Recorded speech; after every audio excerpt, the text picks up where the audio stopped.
ప్రజా సమస్యల పరిష్కారంలో నగరపాలక సంస్థ పాలకపక్షం ఘోరంగా వైఫల్యం చెందిందని సిపిఐ నగర కార్యదర్శి జి కోటేశ్వరరావు విమర్శించారు. నగరంలో కలుషిత నీరు, డ్రైనేజ్ సమస్యలు, దోమల బాధ విపరీతంగా ఉన్నా పాలకులు పట్టించుకోవడం లేదని ఆయన విమర్శించారు. రాష్ట్రంలో అధికారంలో లేకపోవడం వల్ల నిధులు రావటం లేదని పాలక వైసీపీ పక్షం చెప్తున్న కుంటి సాకులు వారి చేతగాని తనానికి నిదర్శనమని ఆయన వ్యాఖ్యానించారు. వామపక్షాల హయాంలో కాంగ్రెస్, తెలుగుదేశం రాష్ట్రంలో అధికారంలో ఉన్నప్పటికీ నగరానికి రావాల్సిన నిధులను రాబట్టి సమగ్ర అభివృద్ధి చేస్తామని కోటేశ్వరరావు గుర్తు చేశారు. ఎమ్మెల్యేలు, ఎంపీ నగర సమస్యలపై దృష్టి పెట్టి పరిష్కరించాలని, లేని పక్షంలో సిపిఐ తరపున పోరాటం చేస్తామని కోటేశ్వరరావు హెచ్చరించారు. సంస్థ పాలన అస్తవ్యస్తంగా ఉంది. పాలకపక్షం ఎవరో, ప్రతిపక్షం ఎవరో తెలియనటువంటి పరిస్థితి, దుస్థితిలో నగరపాలక సంస్థ పాలకపక్షం ఉంది.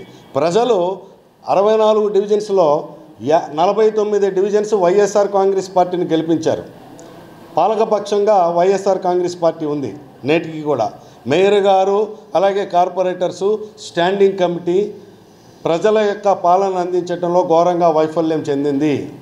ఈ రోజున వారు చెప్పేది అధికారపక్షం రాష్ట్రంలో ఉన్నది కాబట్టి, మేము ప్రతిపక్షంలో ఉన్నాం కాబట్టి మేము అభివృద్ధిని చేయలేకపోతున్నాం అనేటటువంటి కుంటి సాకులు చెప్పేటటువంటిది సరైనటువంటిది కాదు.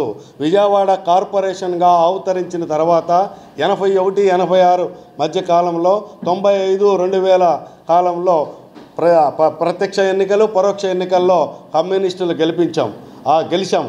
ఆ రోజున 81, 83 వరకు కాంగ్రెస్ పార్టీ పాలన ఉంది రాష్ట్రంలో. అలాగే తర్వాత తెలుగుదేశం 95, 2000 కాలంలో కూడా తెలుగుదేశం రాష్ట్రంలో పాలనలో ఉన్నది. కానీ నగరపాలక సంస్థకి రావాల్సినటువంటి నిధులు రాబట్టడంలో రాష్ట్ర ప్రభుత్వాల పైన ఒత్తిడి చేసి నిధులు రాబట్టి నగర సమగ్రాభివృద్ధిని చేయగలిగాము కమ్యూనిస్టులుగా. కానీ ఈ రోజున అధికార పక్షంగా ఉన్నటువంటి వారు కుంటి సాకులు చెప్పి తప్పించుకునేటటువంటిది వారి చేతకాని తనాన్ని ఈ రోజున బట్టబయలవుతూ ఉన్నది. కాబట్టి ఇవాళ దీని పరిస్థితి వల్ల ఇవాళ మార్చి 31వ తారీఖు వస్తూ ఉన్నది.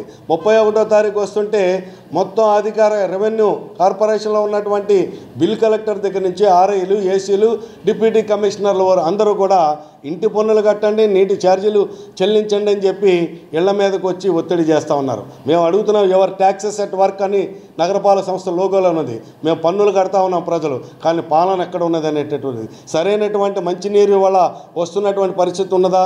అనేక ప్రాంతాల్లో సత్యనారాయణపురం, దుర్గాపురం లాంటి ప్రాంతాల్లో అనేక ప్రాంతాల్లో కలుషితమైనటువంటి నీరులో కలుషితం రావడంతో రంగు మారిపోయి మరి ప్రజలు తాగటానికి భయపడేటటువంటి పరిస్థితిలో నీరు నగరపాలక సంస్థ అందిస్తున్నటువంటి పరిస్థితి.